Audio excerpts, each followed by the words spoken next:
Welcome, everyone. I'm Kelli Roisman, the chair of the SAASC here at the iSchool. We have Carli Lowe with us today. She is the new University Archivist for San Jose State University. Carli's here to give us a presentation on the work of University Archivists and their vital role in preserving institutional memories. She'll also talk about her career pathway to becoming a professional archivist. Welcome, Carli. I meant to say on the last slide there, my contact information is there on the last slide, and it's there because it's supposed to be on a presentation, but also because I really do want people to reach out to me if you hear anything today that you want to hear more about and you don't get a chance to ask. I have about 30 minutes worth of stuff to share with you. You can ask questions along the way, or you can ask me at the end, or if there's something we don't get a chance to talk about and you want to reach out to me, you want to hear more about something, you think about something later, I truly and sincerely do want to talk to you. A lot of people supported me along my path. I wouldn't have gotten here if people hadn't been willing to talk to me. And I very much believe in kind of holding that door open behind me and supporting others in any way that I can. So please, I'll put this information is at the end of the presentation as well. Please do reach out to me. Okay, next slide. Okay. Boop. There it is. So my path here started in San Francisco, born and raised San Franciscan. I lived there almost my entire life. I got my bachelor's in philosophy at the University of San Francisco with a minor in performing arts and social justice with a focus on dance. After that, I got my teaching credential. It's a long story about how those two things were connected, but it was actually connected to my dance interest. With that degree, actually first got a job teaching preschool at an international school in Addis Ababa, Ethiopia. And after 2 years of that, I came back to San Francisco and I taught third grade for the next 9 years here. Had this really kind of difficult year in teaching. I'd been thinking for a while that I really wanted to do something different and wasn't sure what it was. And then my last year of teaching, it was just one of those years where it was especially difficult. I'd had those years before, but I was having that on top of feeling like it was time to do something else with my life and my energy. And I had this especially difficult day and kind of was looking back over the moments of that day and realized that the one period that had really been peaceful and beautiful and that I felt like I was really doing what I wanted to do was reading workshop. And it was just this very simple exchange where a student had come up to me wanting to find another book to read that was like the book he just finished because he enjoyed that book so much. And I just helped him find a book that he felt really excited about, and he went off to read and had this big smile on his face. And I just had this moment of, like that part of my day, I want that. I need to expand that and make it my whole day instead of everything else that happened on that particular day. So I started looking into, just with that little seed of a thought, started looking into what it would take to become a librarian. And then once I decided to go back to school to get my master's in library science, I was looking for a job I could do that didn't take up as much as my time and energy as teaching did. And I became the development and admissions associate at a school where I used to teach. And what was great about that was development gave me a lot of experience with databases, because we had our donor database, but also with donor relations, which you do a lot of in archives. It's not money, but it's still things that are very precious and valuable to people. So how to kind of interact and navigate those communications. And then working in admissions, I really learned about the outreach. I apply a lot of what I learned there to the outreach side of being an archivist, looking at how to be the liaison between your institution and the broader community. I feel really lucky to have landed in that job. I also so I got into University of Illinois, their online program, which is very flexible and allowed me to focus on archives and special collections, but also to take I took other classes just in case I didn't land my dream archives job and I needed to be able to say I knew how to do something besides work in archives. And I also got the ALA Spectrum Scholarship and the ARL Kaleidoscope Scholarship, which are both aimed towards increasing diversity in the library profession. Also, during my time of studying for my MLIS, I was able to do 3 internships. The first one is actually what I have listed second here. I don't know why I did that, but the Freedom Archives was my first internship. And that was really what cemented my determination to become an archivist. I had an experience there. I was given a collection of newsletters written by the John Brown Anti-Klan Committee. And they are an organization of white people who have committed to showing up wherever there is Klan activity across the country, and they show up in opposition to and kind of standing against that Klan activity. And they've been active for a long time, but I was archived. The newsletters had already been cataloged very sparsely, so my job was to review them, review the catalog records, and enhance them, add some more detail. So I was just skimming these newsletters, and I came across this story. I don't know how many people here grew up in the Bay Area, but I certainly didn't think about a lot of Klan activity happening in the Bay Area when I was a kid. I came across this story from 1989 when I was 7 years old, and it was about a Klan rally that took place in Buena Vista Park, which is a park I played in like every weekend as a kid. And I was so just struck by the fact that this had been happening in this city where I always felt, safe and accepted, and we're supposed to be so, inclusive and progressive and all of these things that, yes, I think San Francisco is in many ways, and yet there were these other things happening that were completely, kind of hidden from me. I'm sure my parents didn't want to expose me to that when I was a little one. And so I came away from that day, it's kind of a dark story, but I came away from that day just understanding how coming face to face with unfiltered history can really change the way that you understand yourself and the world around you. And that is really what gave me the passion for archives. After that, I was able to do a remote internship through the UC Berkeley Environmental Design Library, thanks to a personal connection. I happened to know someone who worked at the library and connected me with a librarian there, and he was very generous in figuring out a project I could do that would help the library, teach me something about working in academic libraries, but that I could also kind of do on my free time. And then I was also fortunate enough to get an internship I was a paid internship at the San Francisco Maritime Museum Research Center. And so there I was able to work for almost a full year. It was going to be a full year by then I got this job, but I was able to work for almost a full year, really processing collections, surveying collections, learning conservation, doing a lot of hands-on work that was really important because I was doing an online course. I really needed to, an online program. I really wanted to make sure I had hands-on experience that I could rely on. During that time, I also joined the SAA Committee on Education as a student intern. And once I completed my year as an intern, they invited me to continue as a full-time committee member. And that was a great way to bring my experience in the world of education into some needs in the archives profession. Right now, so the question was kind of how I came to San Jose State. And the whole job search process, I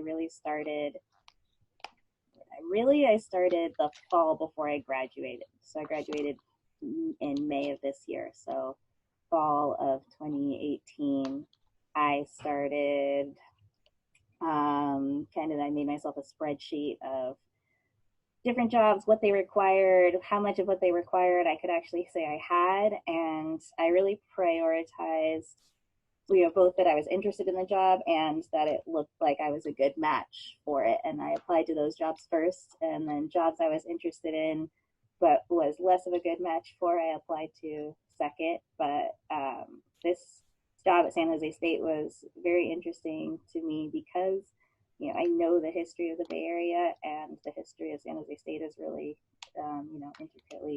intricately connected to the history of the Bay Area.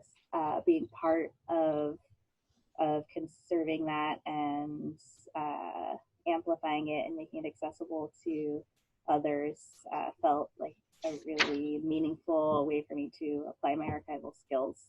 I almost didn't apply for this job because I quite carelessly missed the original application deadline and felt I was really down on myself about it, and was like, well, I guess I missed that opportunity. I better focus on something else. And it was my partner who actually encouraged me, apply anyway, you never know. So he gets a gold star for that. I'm really glad that I did. So he knows where I would be now. The next best prospect looked like it was in the middle of Texas, which wouldn't have been terrible. My dad's from Texas. I like Texas, but I'd rather be in the Bay Area. Being here is really great. It's a tenure track position. So that means I have dedicated time to do research. It's not good for anyone who's not interested in doing research, but since I have several research interests, I'm really grateful to be in a position where I can pursue that. Right now I'm doing projects around sustainable preservation practices in archives. I'm trying to build on Sada Erdalez's theories of information encountering and how that applies to archives. And I'm working on developing ideas about doing social justice through records management. And then when I manage to have some free time, I'm studying Brazilian percussion, and I do some creative writing when I can also. I have one short story published. If you Google my name, it usually pops up. So that's my backstory. I don't know if there's any questions so far. I think I'm good. Yeah, this is where we are. Yes, that is where we are. Thank you. Yeah. No, thank you. That was really good because I like knowing someone else's career process, and I think we all do because we're all, we're in school and we may have careers as it is, but we don't know what the next steps are. Right. And everyone comes to this profession from so many different places. When I first started my program, I was actually feeling kind of out of place. I was feeling like I was the only second career person, that I was the only person who wasn't currently working in a library or archive, and kind of felt very isolated. And as I started hearing more and more people's stories, started to understand that mine, while it's unique in its own way, there are other people who have tried a similar path that I can learn from. I have a quick question. Yes. This is Barbara. Hi, Barbara. Can you explain or elaborate a little bit more on what sustainable preservation is, information encountering, and social justice through records management? Because those all sound really interesting to me. I'm not, and I feel like I've heard them before. I just wanted to see or know your take on it. Yeah, I'll tell you a little bit. I'm very into it and I'm in the weeds with it right now, so I could probably talk for an hour on each of them. But so sustainable preservation practices what I'm looking at is ways that we can create good preservation environments without needing to use as much energy or other resources. So things like building buildings that maintain stable temperature and humidity so that you don't have to rely on HVAC, or at least don't have to rely on it as much. And a lot of that wisdom is coming out of traditional building practices. We learned how the world of modern architecture came into being, and we got all excited about a particular design of a building and being able to put buildings anywhere and use technology to make it the right internal temperature, whether for people or for cultural resources. And now people are just starting to think, oh, maybe we should actually think about building things where the sun isn't shining on them, or the ground isn't flooding. And instead of having to put all this energy into fighting nature, we could actually work with it a little bit more. So some people to look up if you are interested in this, Jeremy Linden is doing a lot of work in the realm of sustainable preservation. That's Linden. I can put it in the chat. That's right. Thank you. You can do that. So I'm typing Jeremy Linden, Michelle Pacifico. I can't type Pacifico. And I feel like the project has kind of stalled, but it's still worth looking up, called the Mushi Boshi Project. And that was being led by Miriam Centeno. And that was very specifically looking at cultural preservation, cultural preservation practices, traditional practices. This idea that people actually cared for their cultural resources for centuries before fossil fuels and other electricity and things like that came into play. So what can we learn from that to incorporate into our present day practices? Okay, so that's sustainable preservation. Information encountering comes from Senda Erdelez. It comes out of information behavior theory. She looks at what people do with unexpected information when they're trying to answer a research question, and trying to meet an information need, but along the way they come across information that's unrelated. She looks at how people treat that information, whether it takes them off on a different path, whether they save it for later, or whether they just discard it, and the different circumstances that govern when people make those different decisions. So I'm building on that idea, looking at how people use archival materials, because doing archival research is rich with moments of information encounter, but specifically looking for moments when those information encounters are transformative. So not just, oh, that was interesting, but whoa, now that I saw that, that completely changes the way I think about this thing. Kind of like my experience with the John Brown Anti-Klan Committee collection, just those kinds of mind-blown moments that can happen when you're digging through archives. And then social justice through records management is really kind of, it's something I'm going to be building a records management program here at San Jose State. And so I'll be talking about this a little bit farther along too, so I'll be brief here, but just the idea that, hopefully you've been introduced to this idea in your classes already, but archives, decisions of what records to keep and what records not to keep, it's never a neutral decision, and it's always made from a particular perspective and with particular intentions in mind. And it's just saying that we can do it with the lens of social justice and with the intention of making sure that less heard voices are amplified in that process. Got it. Yes. Thank you so much. Yeah. Okay. Thank you. Okay, so I'm going to talk a little bit about what a university archivist is, what role an archivist plays in records management, because that's actually a little bit of a controversial idea, and then what San Jose State gains through having a records management program. You can go to the next slide. Oh. Right. What is a university archivist? Yeah, it's cool. Actually, I don't know why. I probably don't even need that slide. You can go on to the next slide. It's just my section header. My main job as university archivist is documenting institutional history. I've heard some people describe me as the new university historian. I am not that. I'm not going to have that deep of an understanding of university history from my position, but I do need to be familiar enough with university history to have an idea of what kinds of things we need to be collecting so that university historians of the future will have the documents that they need to understand and write those histories. In addition to gaining familiarity with the university history, I'm working on building connections across the campus and beyond the campus.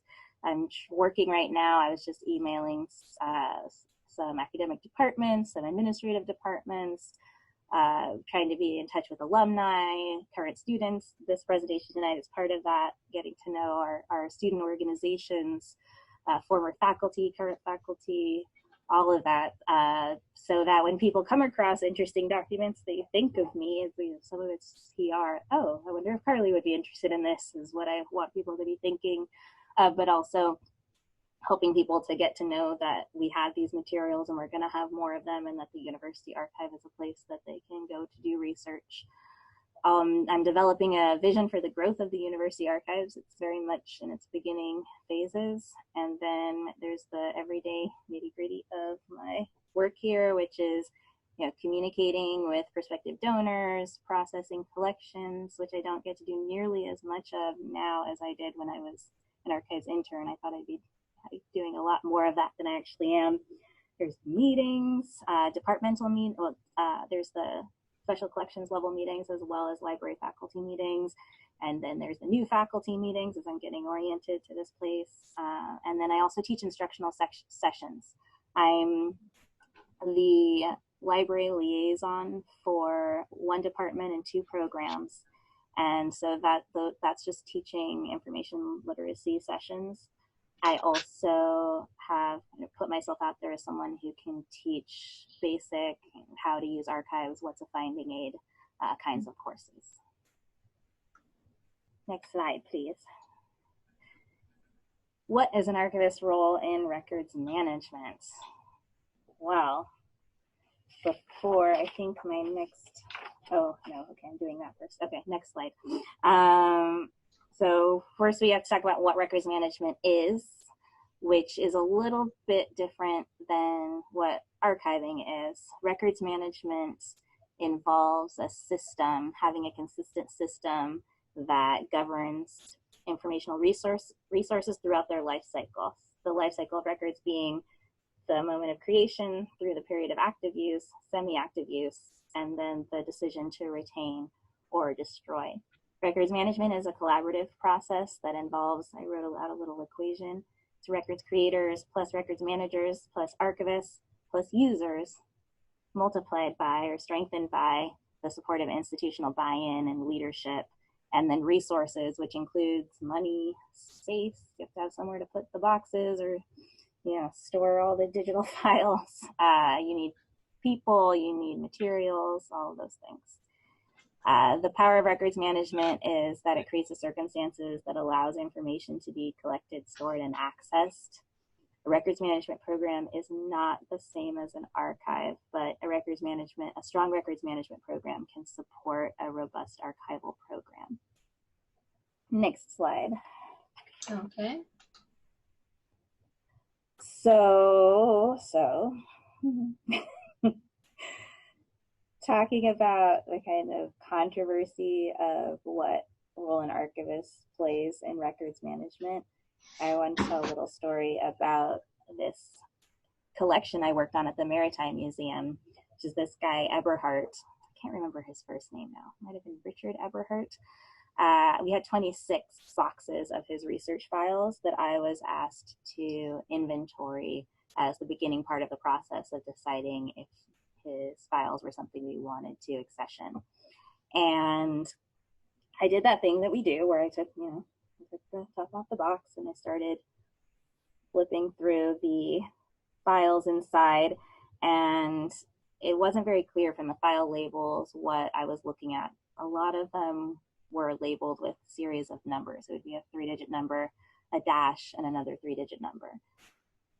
So I started pulling files out to see if I could get a better idea by looking inside, and I wasn't that much clearer. I'd find a notebook, and inside the notebook there would be a phrase followed by a 3-digit number, and then another phrase followed by a 3-digit number, and the whole page was just phrases followed by 3-digit numbers. And then I found a journal that had a word and a 3-digit number and another word and a 3-digit number, and I was baffled. I was completely baffled by what I was looking at or how to communicate it about this in an inventory. Luckily, I managed to pull just a random file, and sitting right on top of it was a letter that Eberhardt had written to a potential publisher explaining his project, which was to create a book of nautical vocabulary. If you remember, this was the Maritime Museum. It was a book of nautical vocabulary with words taken from works of fiction. And what he'd done is found hundreds of works of fiction that were related to the sea, and he'd given each one a number to keep track. And he'd gone through them and found the words he wanted to include in his nautical dictionary. And he would record in the notebook, the 3-digit number was it corresponded with the title of the book, and the next 3-digit number was the page. So if it was page 1, it would be 001. If it was page 25, it was 0025. And then he'd recorded the phrase, and then the other notebook, he'd recorded the word with the citation so he could find his way back. So it was kind of an amazing filing system, but yeah, so interesting, exactly, but also inscrutable until I found that piece of paper. And that kind of brings me to these like different ways of thinking about records management and archives. If you'll go to the next slide, there's this existential crisis that's currently exists in the world of archives, and I'm calling it the life cycle model and the continuum model because that's what Banton called it in the article I read from 1998. Though I've recently come across another article that switches the two titles, so you can ignore the titles. What's important is these two different ways of thinking about it. So one way of thinking about records management is that when the records are in their creation, active use, semi-use stages, the person who is really dealing with them are records creators, records managers, and records users. But then when it's time to decide whether or not whether they're retained or destroyed, that's where archivists come in. And so that's kind of what happened with Eberhard. He was doing his own, form of filing system, on his own. And then when the records came to the archives, that was I guarantee you, the first time an archivist had ever touched those files. And the benefit of it is once I figured out what was going on, I really got an understanding of this person and how he worked. And I think the way we organize our stuff kind of represents how our minds are organized and how we think. And this was a great representation of that. It was also possible that I never would have figured out what I was looking at or even what its value was to the institution. So the other way of thinking about it is what Banton calls a continuum model, where archivists are really the advisor and collaborator with records creators, records managers, and records users throughout the life cycle of the records. So next slide. I don't think I'm gonna beat that verbal tick during this presentation. San Jose State has definitely, by hiring me as the university archivist and asking me to build the university's first campus-wide records management program, that's really promoting this continuum model, the idea that I, as the archivist, am going to collaborate with constituents across campus to promote these consistent record-keeping practices. And that's going to mean that I need to learn from academic and administrative departments as well as students about what their existing practices are, so I can learn from them and we can build on them or eliminate ones that aren't working, and also understand what kinds of information they wish they had access to and how they want to be able to access that information. I had a conversation recently with a woman, Kristen Wonder, who's our campus sustainability coordinator, and she was telling me she's working on developing a furniture exchange program on campus, which would involve, if someone was leaving an office and had furniture they weren't using anymore, there would be some way to know about that. So if there was furniture needed somewhere else on campus, that furniture could go there instead of just ending up in landfill. Seems like a great idea. As she started working on this, she found out that somebody in her department had already developed a program like that had been in practice for a few years and then kind of stopped being used. And she can't find any documentation about that program or what happened to it or what worked about it or what didn't work. So thinking about how records management can actually support us being able to build on things that have been done in the past and keep track of these kinds of good ideas and make them better instead of having to start from scratch again. Any questions so far? I can take a tea break.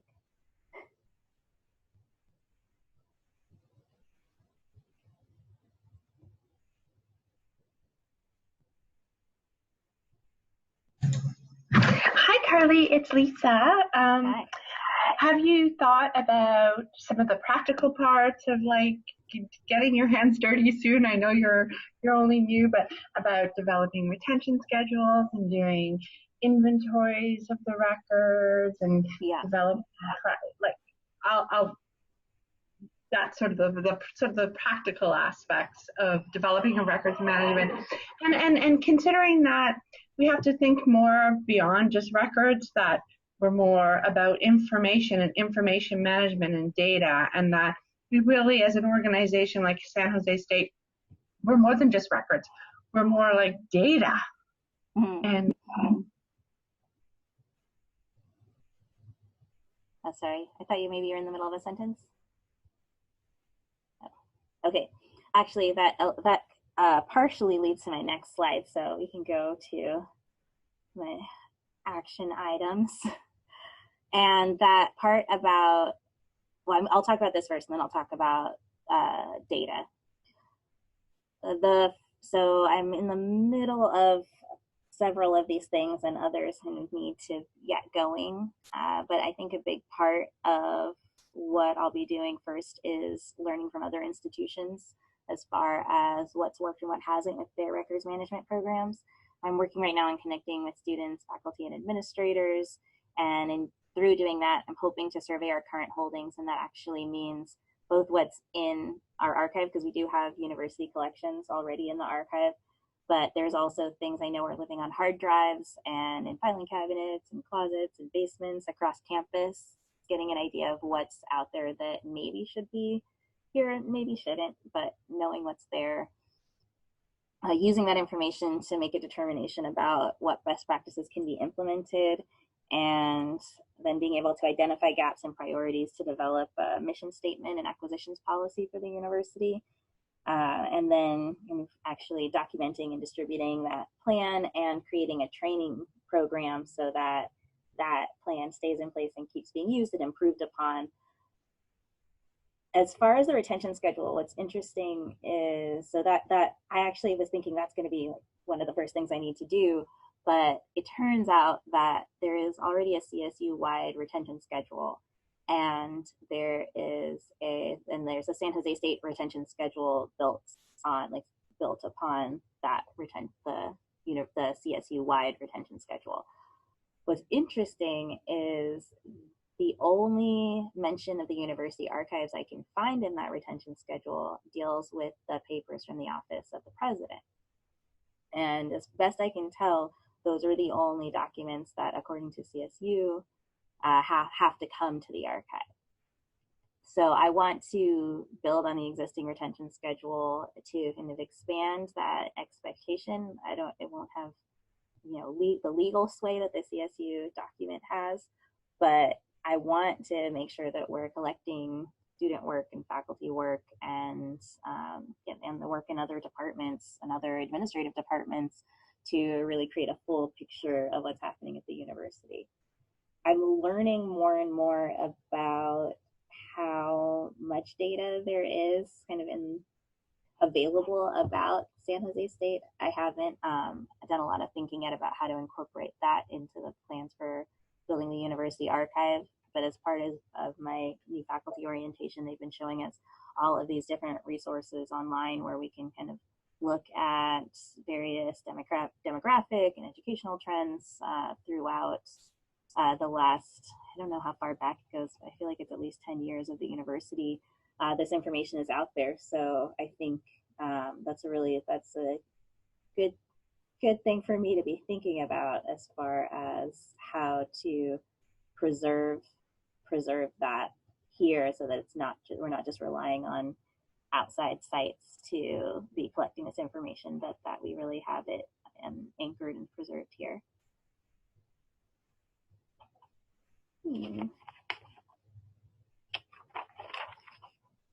Hi, Lori.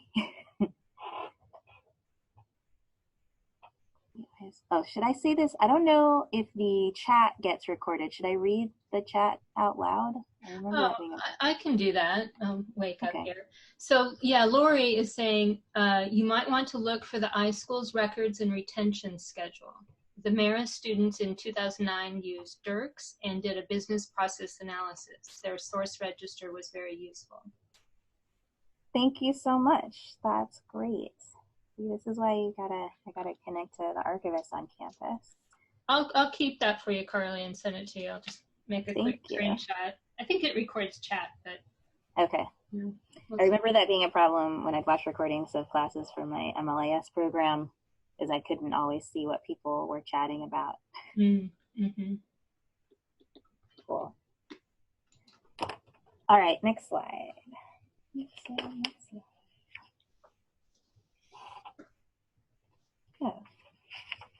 Yeah.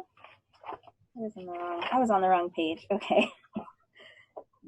There's really exciting opportunities that come with starting a records management program now. I admit I was a little bit freaked out when I heard how long San Jose State had existed without a records management program.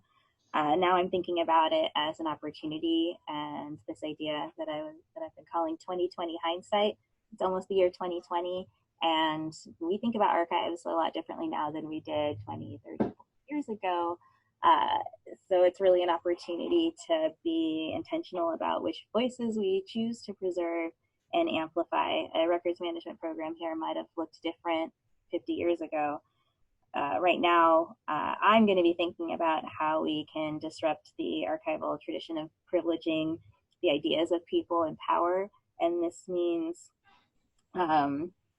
building on things like we have our current collections that really embody this. There's the Civil Rights and Campus Protest collection. There's the Latore Yearbook collection, and there's a lot of student publications in our current collections. I want to continue to collect things like that, and also collect things that complicate and contextualize the perspectives that have already been privileged and in being recorded and preserved.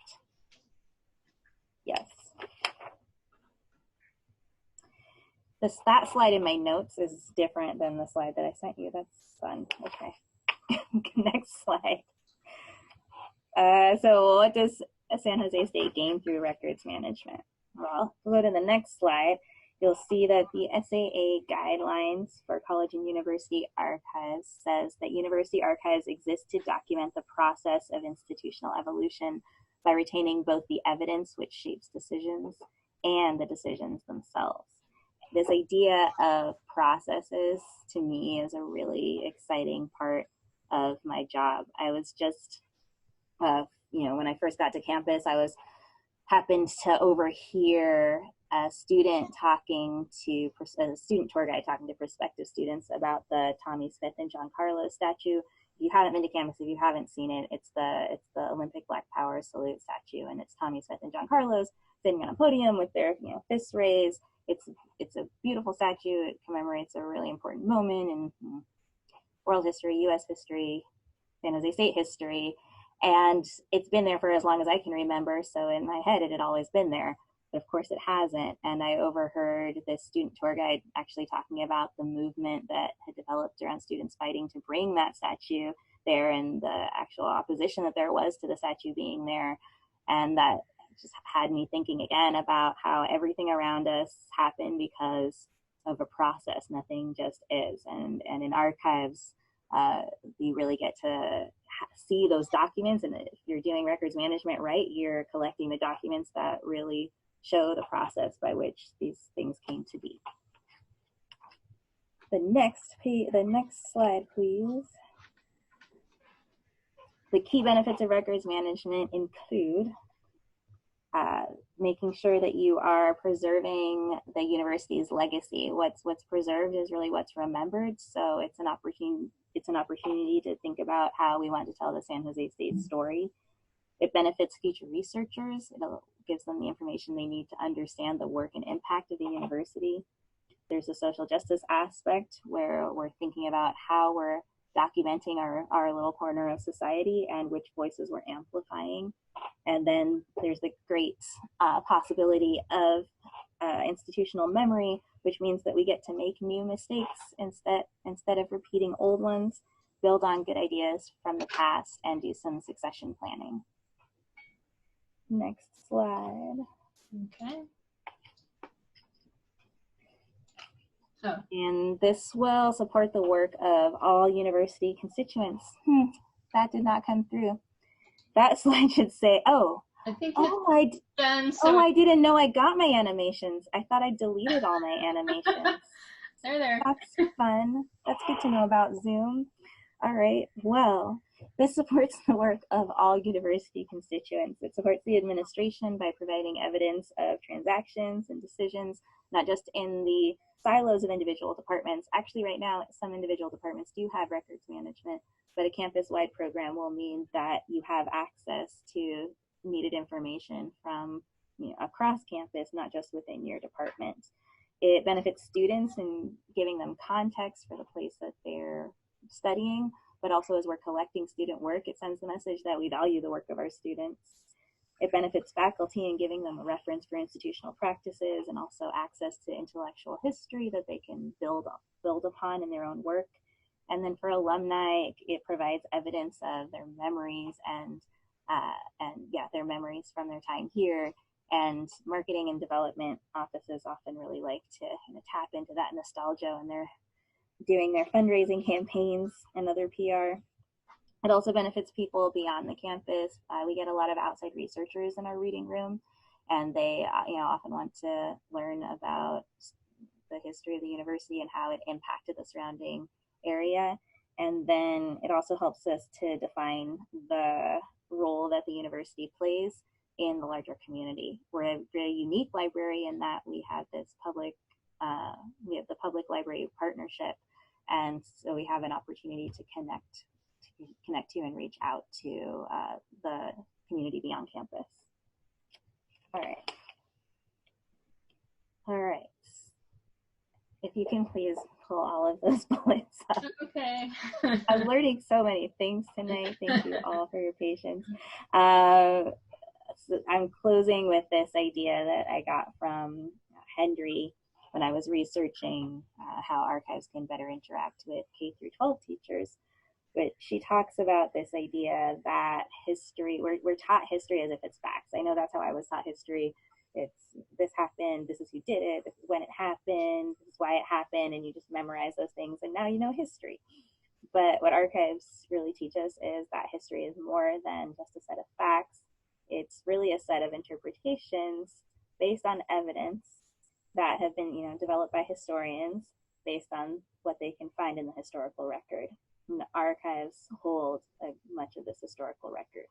So when we're inviting people into archives, we're really inviting them to take ownership of their own understanding of history, create their own interpretations, question the existing interpretations. But in order to do this, we first have to retain the documentary evidence. And so this idea of doing records management at the university is a really important first step in being able to invite people to come in and learn in that way.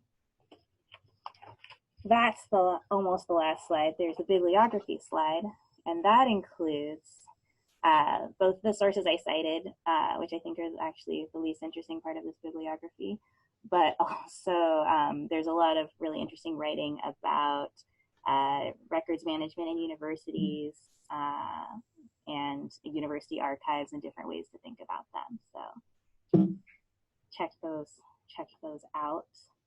And then the final slide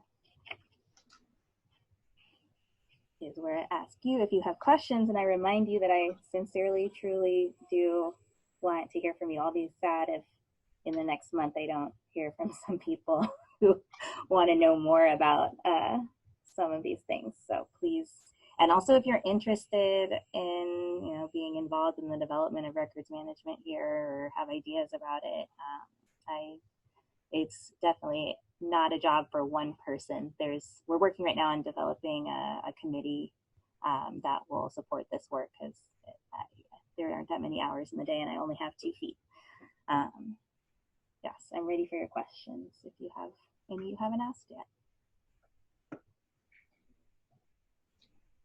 Well, first, thank you, Carli. I really appreciate it. It was really interesting. Not just in the work you're doing, but how you got there. And just one thing that has always struck me is when the serendipity of the archives, the things you come across, and like your experience with the Maritime Museum. I mean, how that's what I love about the archives. You just don't know what to expect.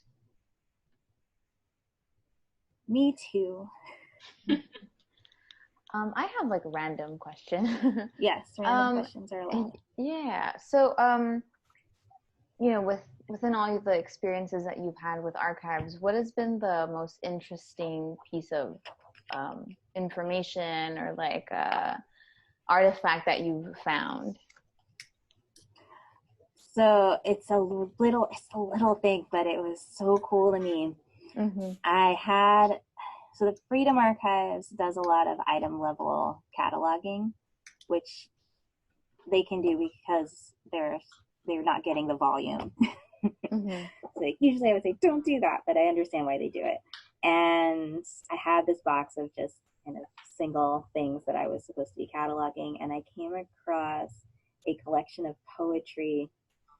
I think it was called On Fire. And I was trying to, it seemed like it was very kind of community published, all the I don't know what the word would be for it, but it wasn't like professionally published. It was staple bound. It seemed to be photocopied. All of the drawings seemed to be pencil drawn. But I got to the back and came across the colophon, and it identified the press as Shameless Hussy Press. And the editor of the collection was this person named Alta. So I did some research, and it turns out that Shameless Hussy Press was, if not in the nation, at least in California, the first woman-owned press. And this poet Alta had done a lot of work to get her female writer friends published because they were just being dismissed by so many male writers. And she was actually the first person, even though it wasn't in this collection, Alta was the first person to publish. I've never known how to say this amazing author's name, but Intozaki Shanjei, if you know her. I'm writing it. If you don't, she's great to look up. I'm writing out her name so that if I'm saying it, nope, that's not how you do it. What year was this published? Oh, I'd have to look it up.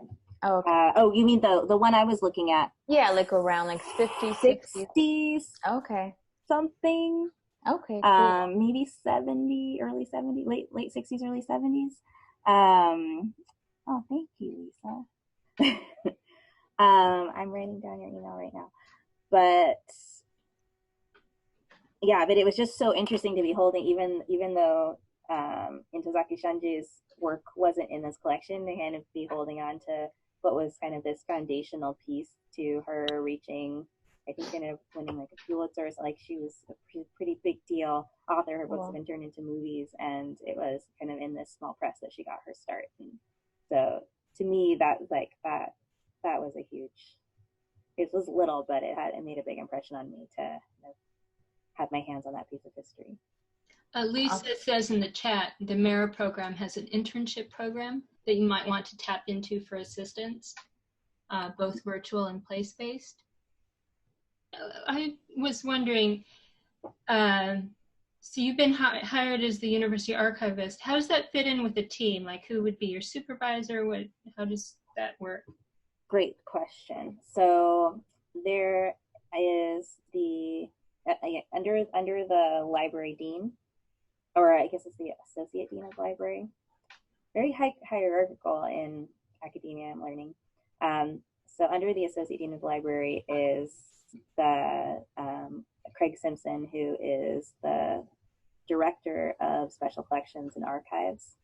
And then, so he is my direct report. So he actually, his purview is the entire archives, and I kind of have, a bubble under that, which is the university archives. That means if questions come in about reference questions related to the university archive, they get directed to me, but if I can't answer them, I can, go to him for guidance, especially since he's been here longer than me and knows the collection better. I can make decisions myself about acquisitions and things like that, but I have him to refer to for guidance. We also on the team have I always forget her title, but Diane Malmstrom she's our, I think it's digitization coordinator.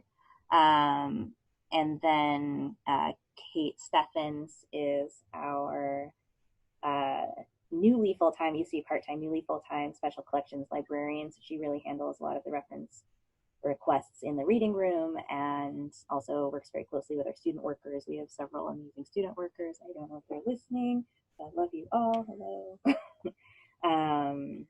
So we actually have a lot of support for the work we're doing, and we're all already really busy with everything we have on our plate so far. Oh, thank you. So Rebecca has questions here. She says she's new to Mara, works at the National Archives. Wow, that's great. Wants to step out of her comfort zone and learn about other archives. Are you the only archive staff member at SJSU? So just to answer that a little bit, now you know. So Craig Simpson is the director of special collections and archives, and then there's Kate Steffens. Should I put names? I will type names. Craig Simpson. Kate Steffens is the special collections librarian, and she's an archivist. It's just her title, is special collections librarian. Diane Malmstrom is our digitization coordinator. I'm now conscious that this is being recorded, and I'm worried I'm saying people's job titles wrong. So I apologize in advance. I'm still learning, but these are the powerhouse people if you want to know more about the archives. Okay, and then the next part of the question is, if so, how does on-site research work at SJSU? Great question. Is it by appointment only so that you can plan for being the only individual who monitors the research room? So because we have Kate Steffens in the research room and our student assistants in the reading room, that means that we are one of few archives that actually do drop-in or walk-in. You can come in during our open hours and ask right there, as long as you're willing to wait while we figure out where the box is, which they're much more efficient than I am. If you're willing to wait, we can pull it out for you kind of on demand. If you want to, let us know in advance. We can be more efficient about having the things you need ready for you, and maybe get some ideas about things you might not be thinking of to pull out. But we take walk-ins in our reading room.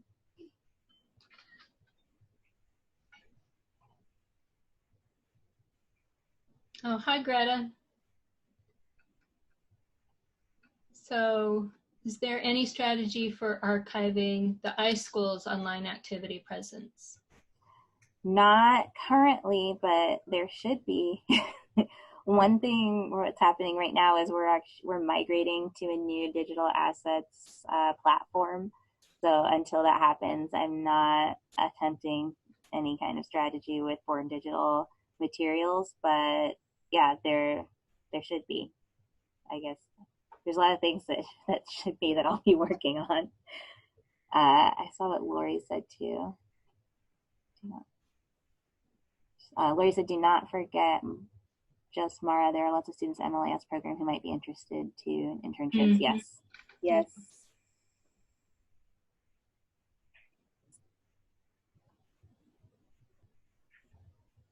Yeah, I think there are a lot of students interested in gaining experience with internships, whether they're virtual or on-site.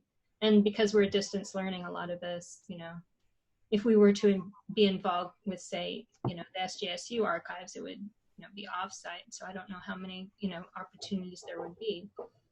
Yeah, that's something I was looking for a lot, was kind of what kind of distance internships I could do. And it was very hard to find them. So that's would be a great way for me to pay things forward to figure out how to do that.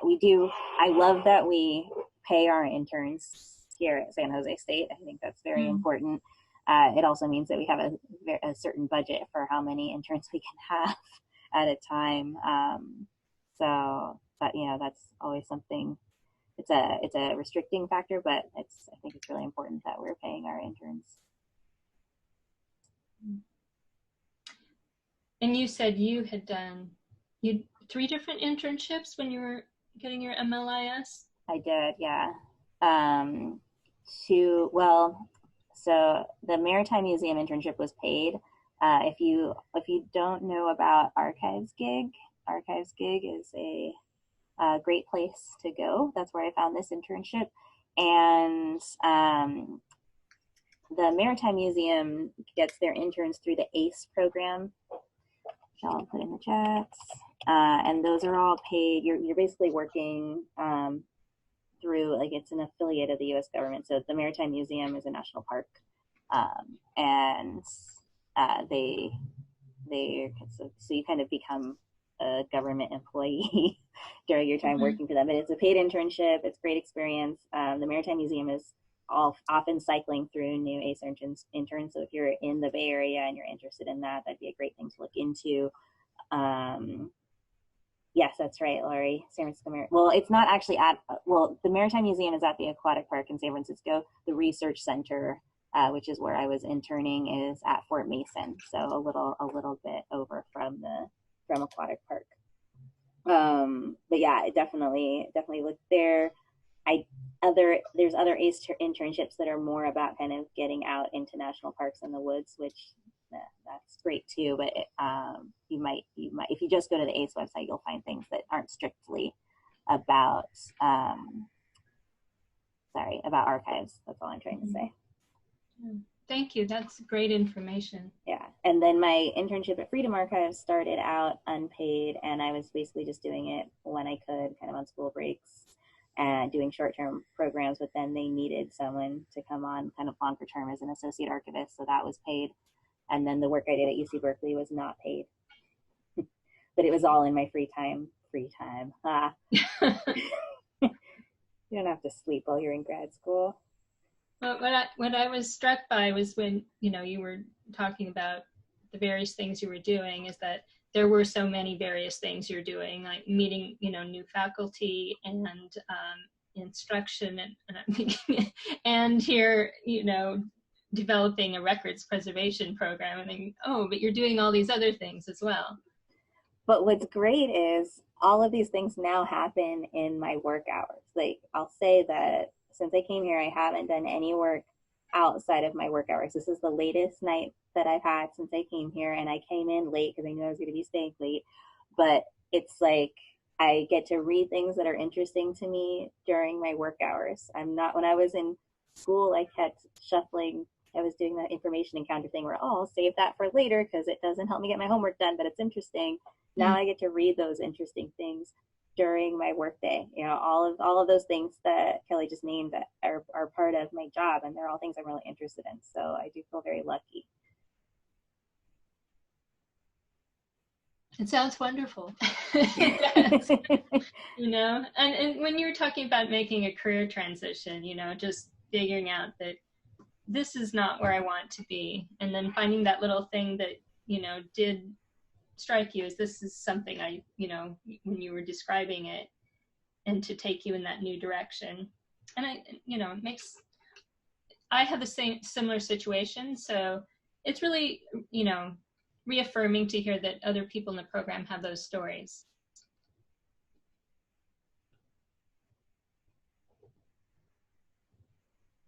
I read that. So Rebecca says, that's what is very interesting. You get to wear a lot of hats. At a large archival institution, the staff have separate specialties like processing, appraisal, reference, etc. So they don't get exposed to other archival responsibilities. Yeah, that's true. I was actually kind of looking for a job where I had one job, but I'm enjoying this, so it works out. Well, it seems there's a big social aspect in what you do. Yes. Yeah. Oh, sorry, go ahead. No, go ahead. I was just going to say that was actually something I was looking at. I was originally looking at jobs with the title of outreach archivist because just because of that, my experience at the Freedom Archives, the idea that people who have never, I want, during the rest of my lifetime, my mission is to get as many people who've never walked into an archive before to walk into an archive. That is, I feel like that's my new calling.